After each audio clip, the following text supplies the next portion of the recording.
नमस्कार दोस्तों, मैं शिवानी वर्मा लोकगीत चैनल में आप लोगों का स्वागत करती हूँ दोस्तों।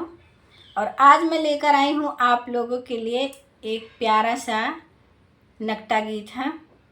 ज़रूर सुने इस गीत को और बताइए कमेंट बॉक्स में आप लोगों को कैसा लगा ये गीत। तो आइए सुने ये प्यारा सा नकटा गीत। निबिया बैरानी हवा चलई राजा कैसे के मिलन हुई रे। निबिया बैरानी हवा चलई राजा कैसे के मिलन हुई रे। तोहरे मिलन खातिर राजा गईले कुआन पे। तोहरे मिलन खातिर राजा गईले कुआन पे। हुआ पनिहारिनी पानी भरई राजा कैसे के मिलन हुई रे।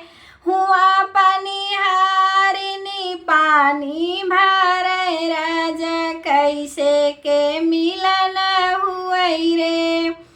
निमिया बैरानी हवा चलई राजा कैसे के मिलन हुई रे। निमिया बैरानी हवा चलई राजा कैसे के मिलन हुई रे। तोहरे मिलन खातिर राजा गईले बगीचा। तोहरे मिलन खातिर राजा गईले बगियावा। हुआ मलिया फुलवारी सींचे राजा कैसे के मिलन हुई रे। हुआ मलिया फुलवारी सींचे राजा कैसे के मिलन हुई रे। निमिया बैरानी हवा चलई राजा कैसे के मिलन हुई रे। निमिया बैरानी हवा चलई राजा कैसे के मिलन हुई रे। तोहरे मिलन खातिर राजा गईले सड़किया। तोहरे मिलन खातिर राजा गईले सड़किया। हुआ गाड़ी मनवा गाड़ी हाकई राजा कैसे के मिलन हुई रे। हुआ गाड़ी मनवा गाड़ी हाकई राजा कैसे के मिलन हुई रे।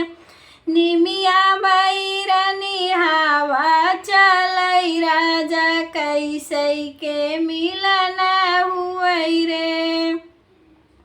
निमिया बैरानी हवा चलई राजा कैसे के मिलन हुई रे।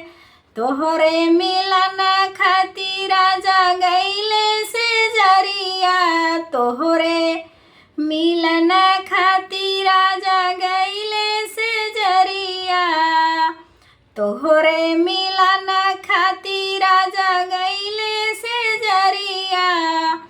हुआ सावतिया बोली बोले राजा कैसे के मिलन हुई रे। हुआ सावतिया बोली बोले राजा कैसे के मिलन हुई रे। हुआ सावतिया बोली बोले राजा कैसे के मिलन हुई रे। निमिया बैरानी हवा चलई राजा कैसे के मिलन हुई रे। निमिया बैरानी हवा चलई राजा कैसे के मिलन हुई रे।